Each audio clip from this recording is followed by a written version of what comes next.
Constable madam. AC வந்தா case விஷயமா வெளியே போயிருக்கேன்னு சொல்லு. சரிங்க மேடம்.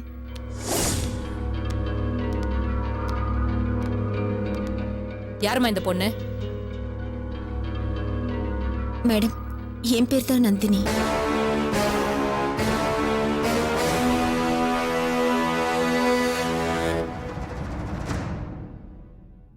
என் வயித்துல வளர்ற குழந்தையத்தான் இவங்க அழிக்கணும்னு நினைச்சாங்க. அத அவங்க 2 பேரும் இன்னும் ஒத்துக்க மாட்டேங்கிறாங்களே.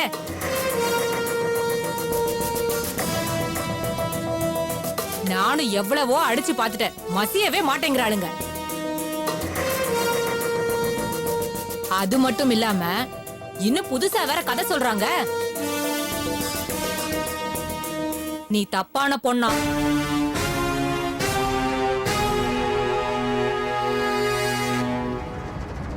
அதனால உன் மாமியார் உன்னை வீட்டை விட்டு அனுப்பிட்டாங்களாம்.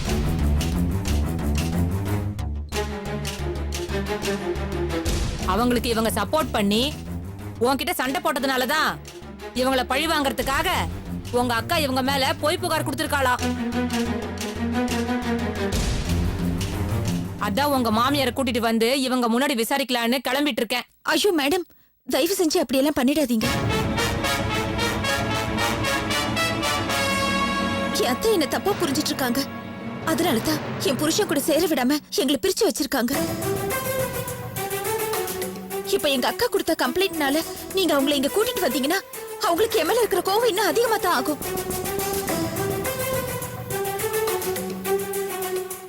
என் அத்தைக்கு நான் எப்படியாவது உண்மையெல்லாம் புரிய வச்சு என் புருஷன் கூட சேர்ந்து வாழணும்னு நான் துடியா துடிச்சிட்டு இருக்கேன். அப்படி இருக்கும்போது இப்படி ஒரு சம்பவம் நடந்துச்சுன்னா ஆயுசுக்கும் என் புருஷன் கூட சேர முடியாம போயிடும். தயவு செஞ்சு என் மாமியார் இங்க வர வச்சிடாதீங்க மேடம். சரிம்மா, இவங்களை எப்படி உண்மையை ஒத்துக்க வைக்கிறது? இவங்க உண்மையை ஒத்துக்கலனாலும் பரவாயில்ல, கடவுள் எல்லாத்தையும் பார்த்துட்டு தான் இருக்காரு. ஒரு நாள் கடவுள் கண்டிப்பா இவங்களுக்கு தண்டனை கொடுப்பாரு. என்னால இப்ப இவங்களை உள்ள தூக்கி வச்சிருக்கிறதுனால என் அத்தை என் மேல ரொம்ப கோவமா இருக்காங்க. அதனாலதான் நாங்க 2 பேரும் கேஸ வாபஸ் வாங்குறதுக்காக வந்திருக்கோம். தயவு செஞ்சு அவங்கள ரிலீஸ் பண்ணிடுங்க மேடம். என்னம்மா சொல்ற? உன் குழந்தைக்கு இவ்வளவு பெரிய குடும்பம் பண்ண துணிஞ்சிருக்காங்க, அவங்கள போய் இவ்வளவு ஈஸியா ரிலீஸ் பண்ணன்னு சொல்ற? ஐயோ இல்ல மேடம், தயவு செஞ்சு என் நிலைமை கொஞ்சம் புரிஞ்சுக்கோங்க. நீங்க இப்ப இவங்களை தண்டிச்சீங்கன்னா அது என் வாழ்க்கையில பெரிய பாதிப்பை ஏற்படுத்திடும். Madam please madam. அட என்னம்மா நீ? உன்ன மாதிரி ஆளுங்களாலதான் இந்த மாதிரி பொம்பளைங்க தைரியமா தப்பு பண்றாளுங்க.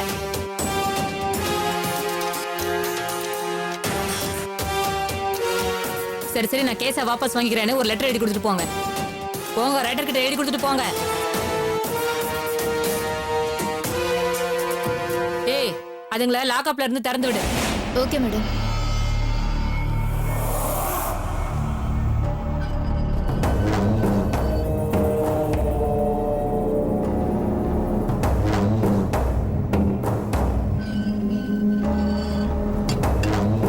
ஏய், நீங்க 2 பேரும் இப்ப தப்பிச்சிட்டீங்க. மறுபடியும் மாட்னீங்க அவ்வளவுதான். போங்க.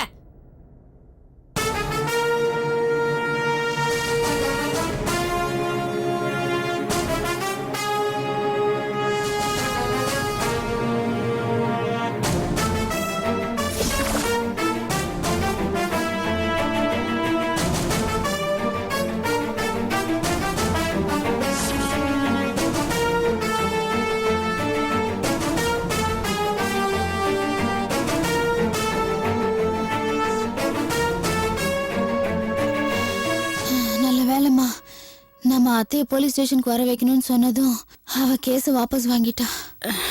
போடி பைத்தியக்காரி, அவ ஏற்கனவே இந்த கேஸை வாபஸ் வாங்குற ஐடியால தான் வந்திருக்கா. இப்போ இந்த விஷயம் சேரவும் இன்னும் கொஞ்சம் இன்ஸ்பெக்டர் அம்மா கிட்ட கெஞ்சி வாபஸ் வாங்கிட்டா இந்த கேஸை. இதை பாரு, எது எப்படி இருந்தா என்ன, இப்ப நாம ரிலீஸ் ஆயிட்டோம்ல, அதை நினைச்சு சந்தோஷப்படவா போலாம். ஒரு நிமிஷம் நில்லுங்க. என்ன கேஸ வாபஸ் வாங்கிட்டோங்கிறதுனால தப்பிச்சிட்டோம்னு நினைச்சு சந்தோஷப்படுறீங்களா?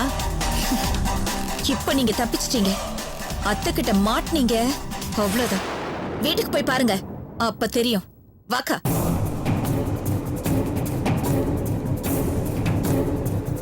அம்மா, இவ என்ன சொல்லிட்டு போறா? என்னடி இது, அதான் எனக்கு ஒன்றும் புரியல. வா வீட்டுக்கு போய் பார்ப்போம்.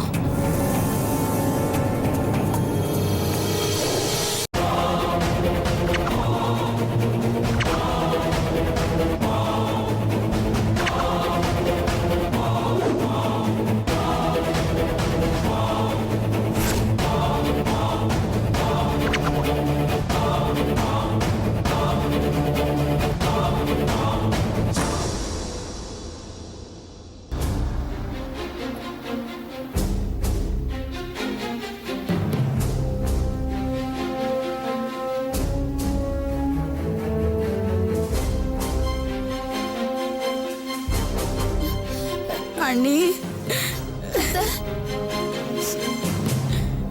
அண்ணி ஸ்டேஷன்ல எங்களை பொம்பளைங்கன்னு கூட பார்க்காம அடி பின்னி எடுத்துட்டாங்க அண்ணி. ஆமா அத்தை, இந்த அடியை எங்களால சாகுற வரைக்கும் மறக்க முடியாது. அந்த அளவுக்கு அடிச்சிட்டாங்க. நீங்க பண்ண காரியத்துக்கு அடிக்காம கொஞ்சம் வாங்களா?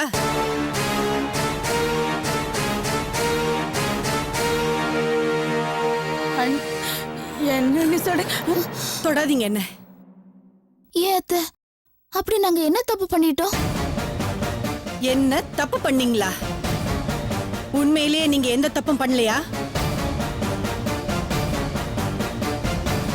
சொல்லுங்க, நீங்க எந்த தப்பும் பண்ணலையா? நீங்க அந்த நந்தினி குழந்தைய அழிக்கணும்னு நினைச்சு நர்ஸுக்கு பணம் கொடுக்கல? அண்ணி அண்ணி அப்படின்னா நீங்களும் போதும். இதுக்கு மேல எதையும் மறைக்காதீங்க. எனக்கு எல்லா உண்மையும் தெரிஞ்சு போச்சு. பதில் சொல்லுங்க. அந்த மாலதி உங்க மேல கம்ப்ளைண்ட் பண்ணது உண்மைதானே? அந்த குழந்தைய கலைக்கணும்னு நினைச்சது உண்மையா இல்லையா?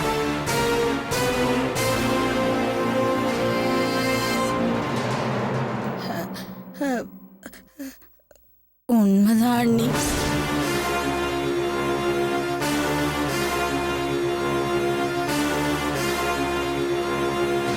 இப்படி ஒரு காரியத்தை செய்ய துணியறதுக்கு உங்களுக்கெல்லாம் எப்படி மனசு வந்தது? அது யாரோட குழந்தையா வேணா இருக்கட்டும், இல்ல எப்படிப்பட்ட குழந்தையா வேணாலும் இருக்கட்டும், ஒரு சின்ன சிசுவை அழிக்கிறோமேன்னு உங்க மனசு கொஞ்சம் கூட உறுத்தல? உறுத்துச்சு அண்ணி, சத்தியமா மனசு உறுத்துச்சு. அப்படி இருந்தோம் எதுக்காக இப்படி ஒரு காரியத்தை செய்யறதுக்கு நாங்க துணிஞ்சோம்னா, நீங்களும் விஸ்வாமும் தெருவுல நின்னுட கூடாதுங்கிற நல்ல எண்ணத்துலதான்.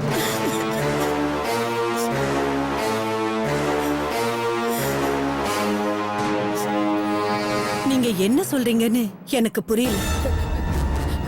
அண்ணி அண்ணி அத நாங்க சொன்ன உங்களுக்கு புரியாது அண்ணி. புரிஞ்சாலும் அதை ஏத்துக்கிற மனநிலையில இப்ப நீங்க இல்ல அண்ணி. கொஞ்ச நேரம் வெயிட் பண்ணுங்க. சொல்ல வேண்டியவங்க வந்து உங்களுக்கு எல்லாத்தையும் சொல்லுவாங்க.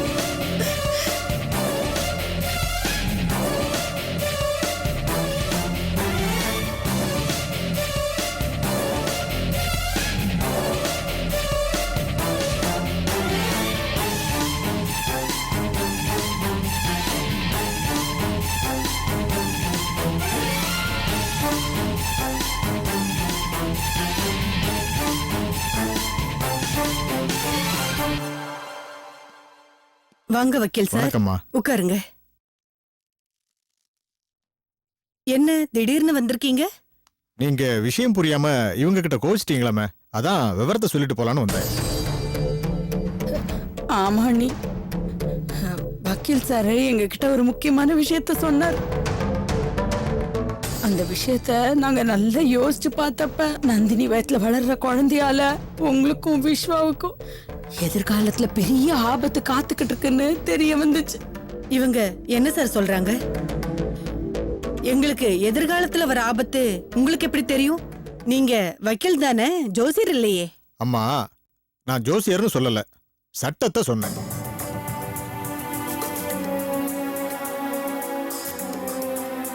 புரியலையா? தெளிவா சொல்றேன், கேட்டுக்குங்க. நீங்க உங்க பையன்கிட்ட இருந்து அந்த நந்தினியை டைவர்ஸ் பண்ணி பிரிச்சு விடணும்னு ஏன் நினைக்கிறீங்க? என்ன வக்கீல் சார் புதுசா கேக்குறீங்க? ஏற்கனவே உங்ககிட்ட சொன்னது தானே. அவ ரொம்ப மோசமானவ. அவ வயித்துல வளர்ற குழந்தை என் பையனோடது இல்ல. அதனால அந்த பொண்ணை உங்க பையன்கிட்ட இருந்து பிரிச்சு விடணும்னு நினைக்கிறீங்களா? ஆமா, பிரிச்சு விட்டுட்டா பிரச்சனை தீந்துரும்னு நினைக்கிறீங்களா? பிரிச்சு விடுறது மட்டும் இல்ல வக்கீல் சார், சட்டப்படி அவளை வெட்டி விட்ட அடுத்த முகூர்த்தத்திலேயே என் பையனுக்கு கல்பனாவை கட்டி வச்சிருவேன். இது பாருங்கம்மா, நீங்க அவனுக்கு கல்யாணம் பண்ணி வைக்கிறது பண்ணாததெல்லாம் அப்புறம். நந்தினி உங்க பையன்கிட்ட இருந்து பிரிச்சு விட்டுட்டா பிரச்சனை தீந்துரும்னு நினைக்கிறீங்களா? அதை மட்டும் சொல்லுங்க. பிரிச்சு விட்டுட்டா பிரச்சனை தீர்ந்துதானே ஆகணும். அதுக்கப்புறம் என் பையனுக்கும் அவளுக்கும் என்ன சம்பந்தம்? அந்த பொண்ணுக்கும் உங்க பையனுக்கும் சம்பந்தம் இருக்காதுதான். ஆனா அந்த பொண்ணு வயித்துல வளர்ற குழந்தைக்கும் உங்க பையனுக்கும் சம்பந்தம் இருக்குதுல்ல? என்ன வக்கீல் சார், திரும்ப திரும்ப அதையே சொல்லிட்டு இருக்கீங்க? அந்த குழந்தை தான் என் பையனோடது இல்லைன்னு நான் சொல்லிட்டு இருக்கேன்ல. அப்படின்னு நீங்க தான் சொல்றீங்க, அந்த பொண்ணு சொல்லலையே. சரி, இப்போ நீங்க என்ன சொல்ல வரீங்க? இத பாருங்கம்மா, கொஞ்ச நாளைக்கு முன்னாடி வரைக்கும் ஒரு பொண்ணு வயித்துல வளர்ற குழந்தைக்கு அப்பா யாருன்னு டாக்டருக்கு கூட தெரியாது. அந்த பொண்ணுக்கு தான் தெரியும். அவ யார அந்த குழந்தையோட அப்பான்னு சொல்றாளோ அதத்தான் ஊரும் நம்பும்.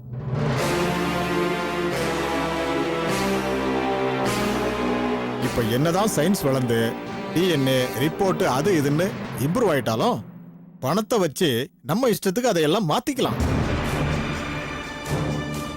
அந்த வகையில நந்தினி உங்க பையனை விட்டு பிரிஞ்சாலும் குழந்தைய நல்லபடியா பெத்தெடுத்து அந்த குழந்தைகிட்ட விஸ்வாதான் அப்பான்னு சொல்லி வளர்க்க ஆரம்பிச்சிருவார். அந்த குழந்தையும் விஸ்வாதான் தன்னோட அப்பான்னு நம்பி வளரும். நாளடைவுல சட்டப்படி தாத்தாவோட சொத்து பேர பிள்ளைக்கு தான்னு நந்தினி ஒரு கேஸ போட்டான்னு வைங்க, ஆட்டோமேட்டிக்கா உங்ககிட்ட இருக்கிற அத்தனை சொத்தும் அந்த குழந்தை பேருக்கு மாறிடும். அதுக்கப்புறம் உங்க நிலைமையும் உங்க பையன் நிலைமையும் என்ன ஆகும்னு நான் சொல்லி புரிய வேண்டியதில்லைன்னு நினைக்கிறேன். இதையெல்லாம் இவங்க நல்லா யோசிச்சு பார்த்திருப்பாங்க போல தெரியுது. அதனாலதான் இப்படி ஒரு காரியத்தை பண்ண பார்த்திருக்காங்கன்னு நான் நினைக்கிறேன். இதுக்கு மேல இவங்க மேல கோவப்படுறதும் கோவப்படாம இருக்கிறதும் உங்க இஷ்டம். அப்ப நான் வரேம்மா. வாங்க. வரேங்க.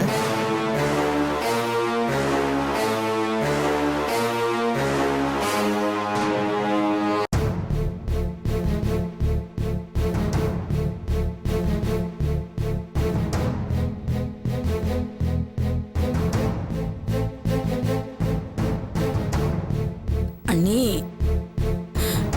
நீங்க எவ்வளவு கௌரவமா வாழ்ந்துகிட்டு இருக்கீங்க. அந்த நந்தினியால நீங்களும் விஸ்வாவும் தெருவுக்கு வந்துடக்கூடாதுங்கிற நல்ல எண்ணத்துல தான் நாங்க அப்படி ஒரு காரியத்தையே பண்ண துணிஞ்சோம். அது தப்புதான். இல்ல நீ, அது தப்பா சரியாங்கிறத விட பெரிய பாவம் தான் சொல்ல தோணுது. பாவம் தான் நீ. உங்களுக்காக தான் அந்த பாவத்தையே நாங்க செய்ய துணிஞ்சோம். அது தப்புன்னா நீங்க என்ன தண்டனை வேணாலும் எங்களுக்கு கொடுங்க. ஐயோ அண்ணி, ஏன் இப்படி யாரோ மாதிரி பேசுறீங்க? இல்ல நாங்க. சரி விடு கல்பனா, இனிமே பேசி என்ன ஆக போகுது? நீங்க ரெண்டு பேரும் தெரியாம தானே இப்படி எல்லாம் பண்ணிட்டீங்க. அது மட்டும் இல்லாம அந்த குழந்தைக்கு வந்து உங்களால எந்த ஆபத்தும் இல்லல்ல. இதோட இந்த விஷயத்த மறந்துடலாம், விட்டுடுங்க. அத்தை, இந்த விஷயம் விஸ்வ மாமாக்கு தெரிஞ்சா அவர் எங்களை பத்தி என்ன நினைப்பாருன்னு தெரியல.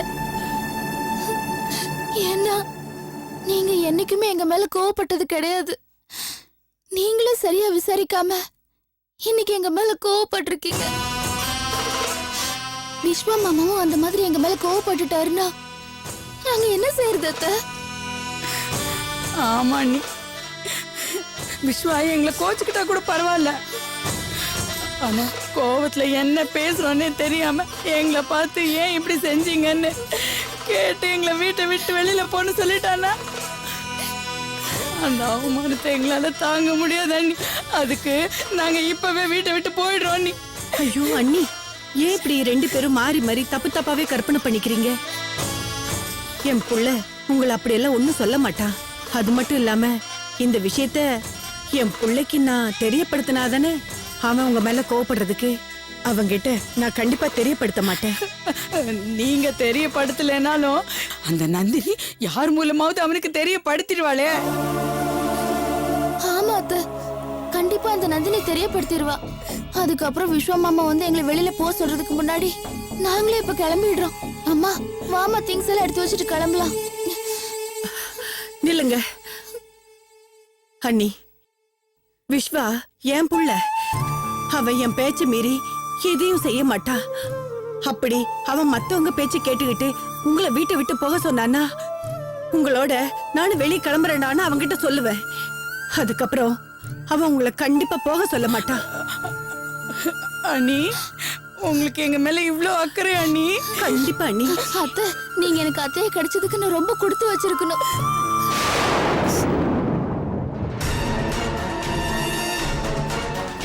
அழாத. இங்க பாரு, அழக்கூடாது.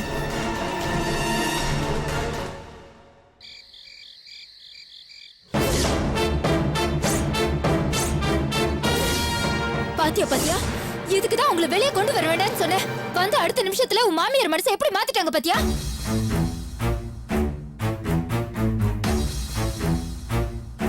அவங்க மாத்துறதுல என்னமா இருக்கு? நந்தினியோட மாமியார் ஏற்கனவே அவங்க நல்லவங்க தானே நம்பிக்கிட்டு இருக்காங்க.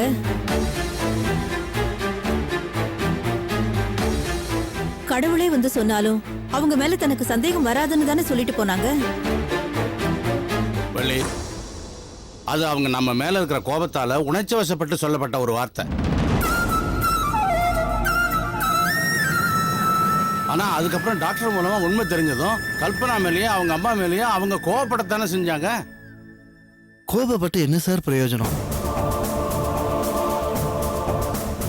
அதான் அவங்க 2 பேருமா சேர்ந்து வக்கீல வரவழைச்சு சொத்து பிரச்சனை, கௌரவம் அதையும் இதையும் பேசி அவங்க அம்மாவோட மனசை மறுபடியும் கிளச்சிட்டாங்களே. பாவம், நந்தினிக்காக மாலதிப்பட்ட கஷ்டம் எல்லாமே வீணா போச்சே. நினைச்சாலே மனசுக்கு ரொம்ப கஷ்டமா இருக்கு. என்ன முரளி, இல்ல இன்னும் எத்தனை நாளைக்கு தான் அவங்க தப்பிக்க முடியும்? நந்தினியோட அத்தை மனசை வேணா அவங்க மாத்தி இருக்கலாம், ஆனா விஸ்வாவோட மனசை மாத்தவே முடியாது. இதோ பாரு நந்தினி, அவங்க 2 பேரும் தான் உன் குழந்தை அழிக்கிறதுக்கு காரணம் தெரிஞ்சா விஸ்வா சும்மா இருக்க மாட்டாரு. ஏன்னா குழந்தை விஷயத்துல நடந்த குழப்பத்துல நீ மட்டும் மன உளைச்சல் இல்ல, அவரும் மன நிம்மதி இல்லாம தான் இருந்திருக்காரு. இந்த விஷயம் மட்டும் அவருக்கு தெரிஞ்சதுன்னா அவங்க அம்மா பேச்சை மீறி அந்த சனியன்களை வீட்டை விட்டு விரட்டிடுவாரு. இங்க பாரு, முதல்ல விஸ்வாவுக்கு போன் பண்ணு.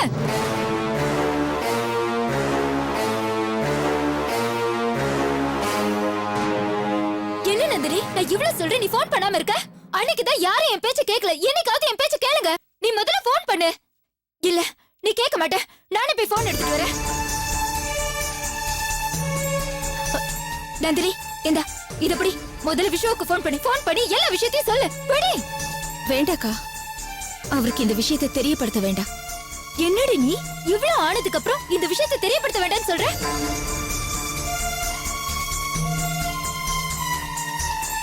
இத பாரு நந்தினி, அதே இதுன்னு யோசிச்சு இந்த வாய்ப்பை தவற விட்டுட்டோம்னா அதுக்கப்புறம் அவங்கள பத்தின உண்மைகளை விஸ்வாவுக்கு தெரியப்படுத்தி விஸ்வா கூட உன்னை சேர்த்து வைக்கிறது ரொம்ப கஷ்டமாயிடும்டி. நான் சொல்றத கொஞ்சம் தயவு செஞ்சு கேளு. இல்லக்கா, இப்ப இந்த விஷயத்தை அவருக்கு தெரியப்படுத்தினா நானும் அவரும் சேர்ந்து வாழறதுக்கு வாய்ப்பே இல்லாம போயிடும். நீ என்னடி சொல்ற? வக்கீல் வந்து விஷயத்த சொன்னதும் அத்தை என்ன சொல்லிருக்காங்க பாத்தியா? ஒருவேளை அவருக்கு விஷயம் தெரிஞ்சதும் கல்பனாவையும் அவ அம்மாவையும் வீட்டை விட்டு துரத்தும் போது நானும் கூட சேர்ந்து போயிடுவேன்னு அத்தை சொல்லிருக்காங்க.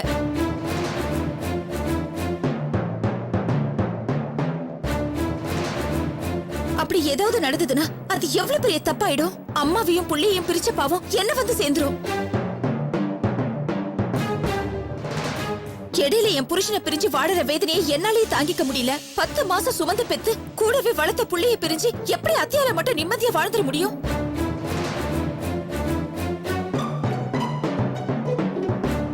தன்னோட அம்மாவை பிரிஞ்சு அவரால மட்டும் எப்படி சந்தோஷமா வாழ்ந்துட முடியும்? நந்தினி, நீங்க சொல்றதெல்லாம் சரிதான், நான் இல்லைன்னு சொல்லல. ஆனா கல்பனாவும் அவங்க அம்மாவும் வேஷம் போடுறாங்கன்ற விஷயம் விஸ்வாக்கு புரிஞ்சுட்டாலே போருமே. அவனே அவங்க அம்மாக்கு எல்லாத்தையும் புரிய வச்சிருவானே. நீங்க நினைக்கிற மாதிரி எதுவுமே இல்ல. சரி முரளி, அப்படியே முடியலனா, ஒருவேளை அவராலேயே அத்தைக்கு புரிய வைக்க முடியலனா அத்தை சொன்ன மாதிரி நடத்துறோம்ல.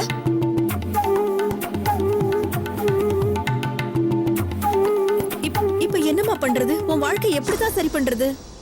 யோசிக்கணுமா, ரொம்ப நிதானமா யோசிக்கணும். அந்த கல்பனாவும் அவ அம்மாவும் மோசமானவங்கன்னு நாம புரிய வைக்கிறதுனால என் அத்தையும் என் புருஷனையும் எந்த வகையிலையும் பாதிச்சிடக்கூடாது.